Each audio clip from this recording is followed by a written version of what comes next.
Hi, and welcome to English-Fabule. Are you learning English? Great. Let's learn English with a very interesting story. Don't forget to subscribe, like, and comment. Let's get started. There was a woman in her late 30s. She had achieved great success in the world of business. She founded a technology company that became very big.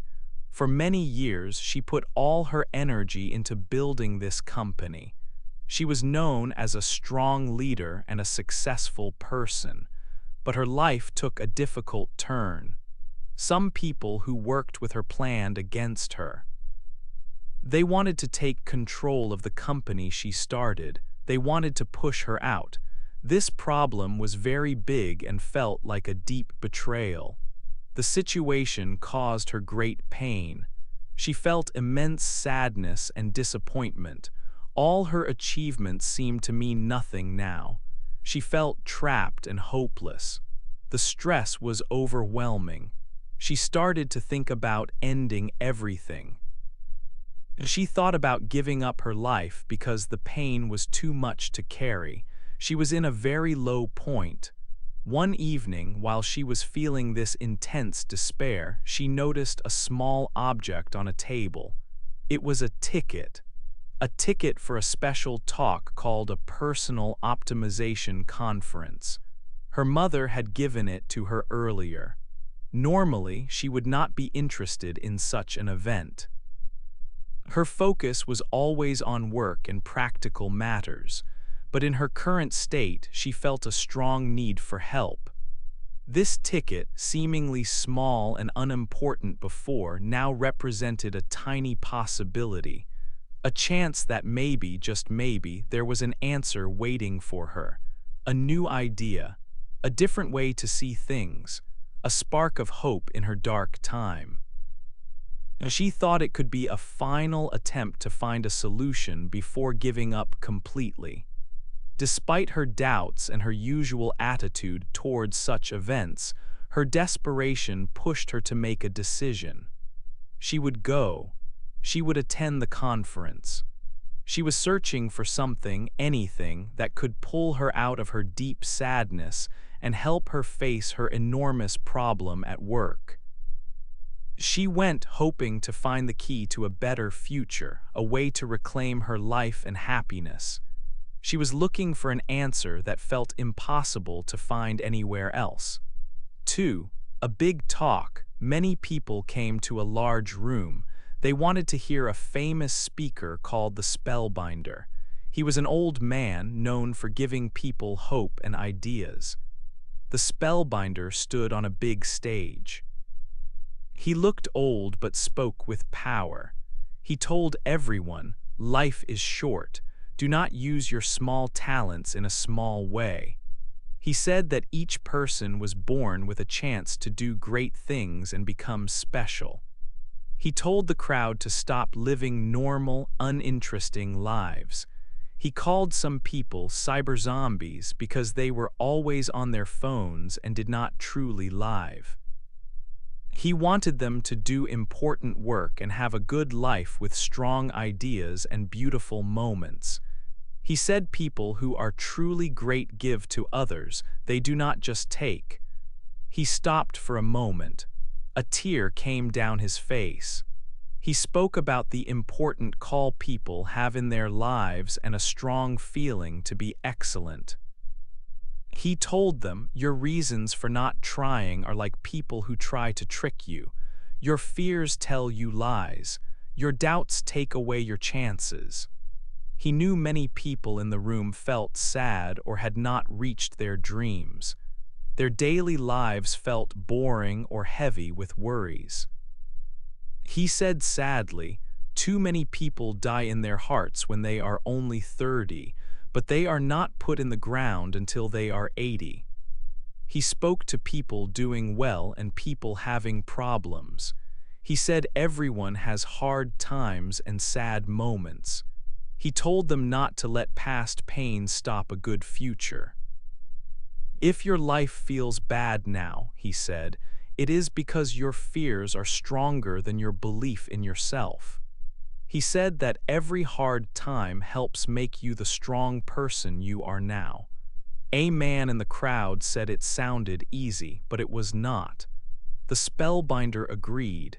He said, "Good ideas mean nothing if you do not use them." He said that society often makes people think life should be easy, but great things happen when you leave your comfort zone. He said being great is a hard sport. He spoke about famous people like Michelangelo and Rosa Parks. They did not have easy lives but worked hard.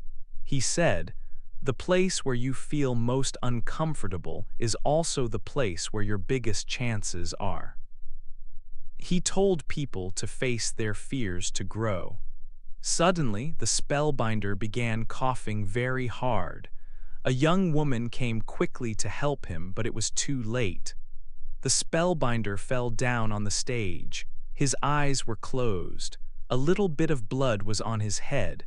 Two people in the crowd, a woman who felt lost and an artist looking for new ideas, watched. They were worried. 3. A strange meeting. The spellbinder fell on the stage. The woman and an artist watched him. They felt very worried. The woman came to the talk looking for hope. The artist wanted help with his art. Many people in the big room were shocked. Suddenly, a man who looked like he lived on the streets started talking. He was not dressed well. He looked a bit dirty. He spoke loudly from a few rows behind them. He asked if the speaker was dead. The woman thought he was strange, but the artist saw something else. He looked at the man's wrist. "Look at his watch," the artist said quietly to the woman. "It is very expensive." The strange man walked closer to them. He had a strong voice and confident eyes, even though he looked poor. He said he became rich because of the spellbinder's ideas. He asked the woman and the artist what they liked most about the talk. He knew many things the speaker talked about, like how to be more productive and how to help others. The woman felt annoyed by him. She asked why he was there and how he got the expensive watch. The artist thought the man was rude. He said the man spoke like a surfer and did not show respect for the spellbinder. But the strange man said he was a surfer, and yes, he was successful in business. He told them he had a plane waiting for him. He asked again about their favorite parts of the talk. The artist said he liked everything. He told the man he had recorded the whole talk on his phone, even though it was against the rules. He quoted the spellbinder, saying you can fit in or change the world, but not both. The strange man liked the artist's energy. He asked the artist to play the parts he liked best. The woman was surprised. She wanted to hear it too. Something inside her felt different. She thought maybe this strange situation was important for her. She remembered the spellbinder saying that when you want to stop, that is when you must keep trying. She decided she would not give up her search for answers. 4. A new idea. The strange man looked at the woman and the artist. He was wearing old clothes, but his eyes were bright and knowing. He spoke with a voice that had a strong sound, full of wisdom. He shared an idea that was very important to him, an idea that had changed his own life. He said, "Own your morning, elevate your life." These words held a deep meaning. He meant that the first hours of your day, before the world gets busy, are very special. If you take control of these quiet hours, you can make your whole life much, much better. He explained that inside each person there are 4 main parts that need care and strength. He called these the 4 interior empires. The first part is your mindset. This is how you think about things.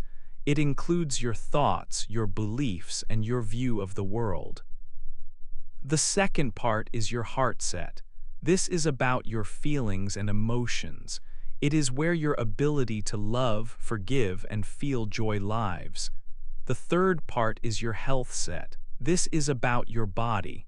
It is about how strong and healthy you are, your energy level, and physical well-being. The fourth part is your soul set. This is your inner part, your spirit. It is who you are deep inside, your true self, and your connection to meaning. The man said that you must work on making all these four parts strong and well. Improving these inner parts helps you become a better person and live a more successful and happy life in the world. He told them that the early morning hours, when the world is still quiet and peaceful, are the perfect time for this important work. This special time, before others wake up, is a time for self-improvement that can help you grow in powerful ways. He then introduced a specific method for doing this. It was a way of living used by people who achieve great things in life. He called this method simply the 5 a.m. Club. The main idea is clear and powerful. You must commit to waking up very early at 5 a.m. every single day. The strange man then made a direct invitation to the woman and the artist. He wanted them to come with him. He wanted to show them his secrets for using the morning hours in this special way. He told them they could learn the method of the 5 a.m. Club from him. He said this training would help them change their lives from the inside out. It would help them become much more focused on their most important goals and have much more energy for everything they do. He explained that building strong, good habits in the morning was the most important key to getting great results and feeling truly happy and fulfilled. It was a real chance to move away from an ordinary life and live a life of purpose and achievement. The woman and the artist listened carefully to his surprising words. The idea of waking up so early seemed strange and difficult at first. The man himself was also very unusual with his clothes and his sudden appearance, but his words felt true and important in a way they could not explain. They felt a strong wish, a pull inside, to learn more from this surprising person. He offered them a new way to start their lives over. He offered a path to move past their current problems and find success and deep happiness. He promised that this new idea, the 5 a.m. Club, could help them live a much better and more meaningful life than they thought possible. 5. A surprise trip. The sun was not yet up the next morning. The woman and the artist stood outside the big conference building. They were a little sleepy and they were not sure what would happen. Would the strange man come? Suddenly, a very nice car stopped in front of them. It looked very expensive.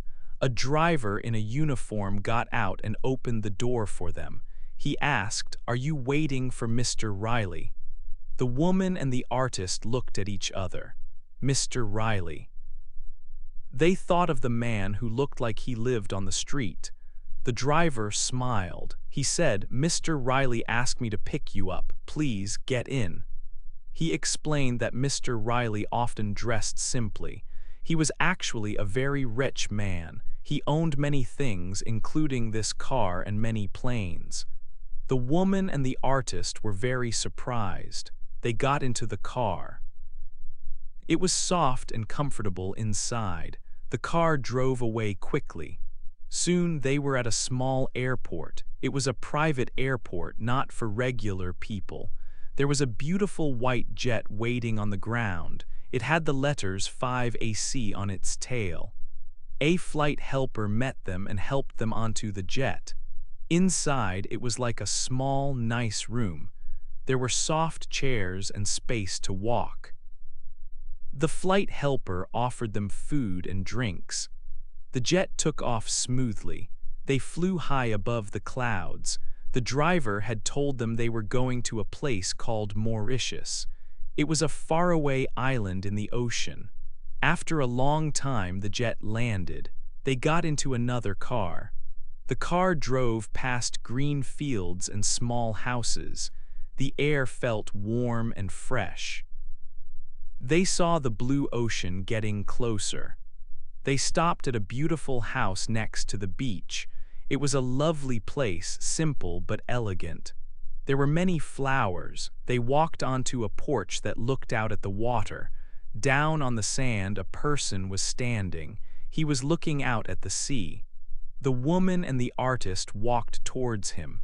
As they got closer, they saw who it was. It was the speaker from the conference, the spellbinder. He was alive and well. 6, learning to wake up early. The sun was not yet up. Mr. Riley stood on the beach. The woman and the artist were there too. It was very early, 5 a.m. Mr. Riley began to teach them. He talked about waking up early. He said it was important. Waking up at 5 a.m. helps your mind focus. It gives you more energy. It helps you avoid things that take your attention later in the day. He called this first hour the victory hour. It is a time just for you. You can use this time to make yourself better. Then, Mr. Riley told them about a special plan for this hour. He called it the 20-20-20 formula. It means you do 3 different things for 20 minutes each. The first 20 minutes is for moving your body. You should do some exercise. It is good to sweat. This helps wake up your body and your mind. It makes you feel strong and ready. The second 20 minutes is for thinking quietly. You can just sit and be still, or you can write in a notebook. Think about your life. Think about what you want to do. Think about things you are happy about.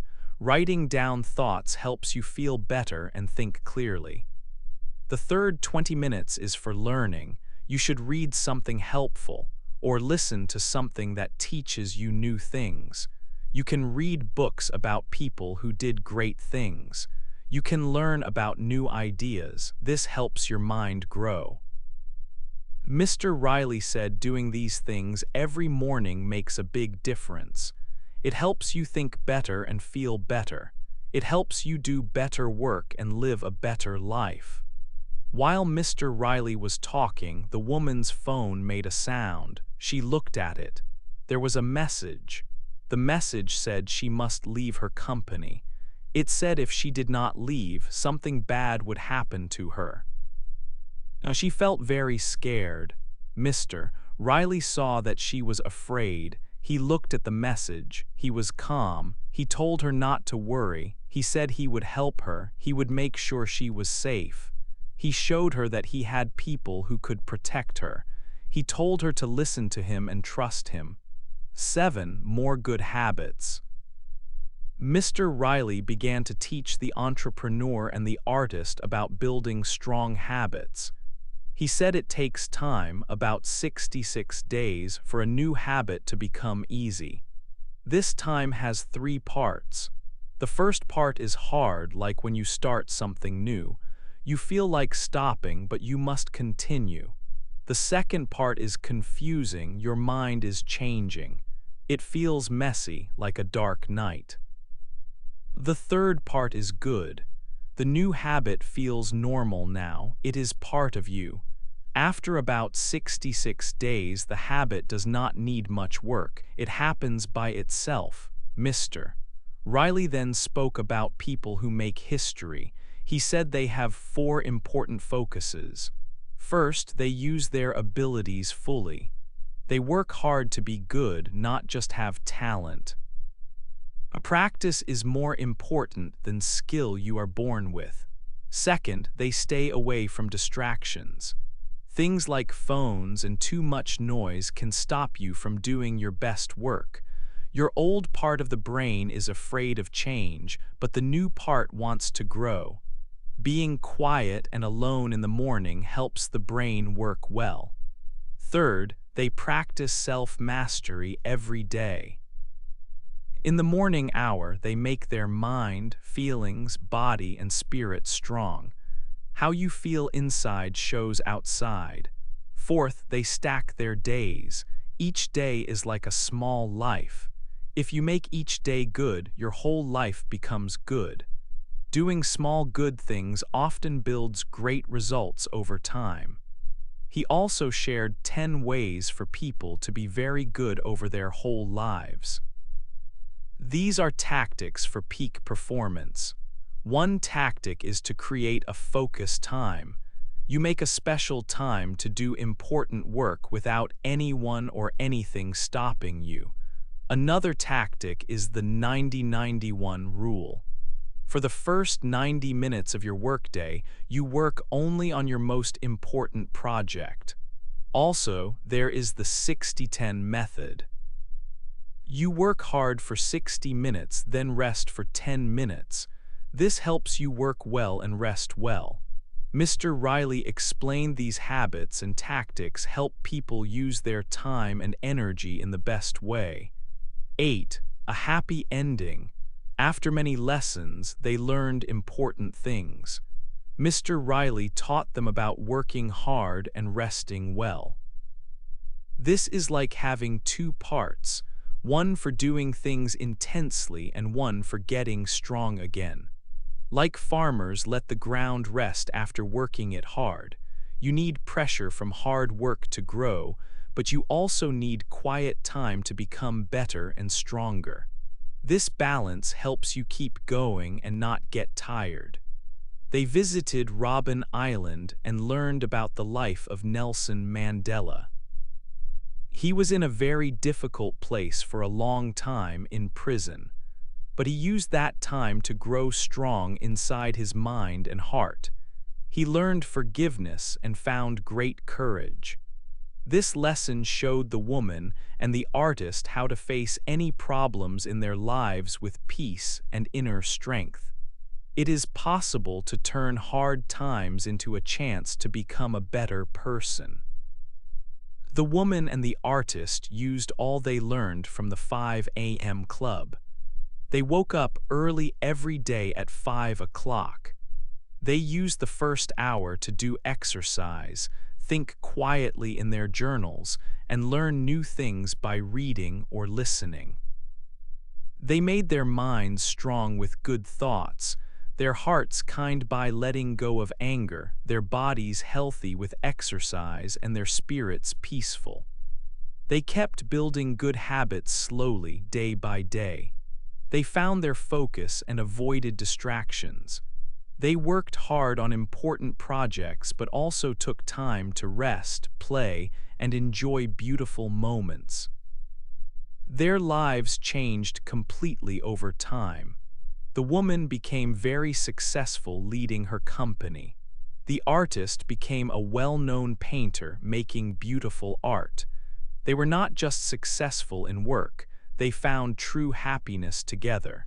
They built a loving family and had a son. They used their talents to help others and lived their lives with strong, good values. They showed that anyone can live a big, meaningful life, like a hero in their own story, by making brave choices every day. Their journey ended happily. They proved that small daily habits like waking up early and using the morning well can lead to a wonderful, full life. What small change could help you live a better life starting tomorrow? Hey there!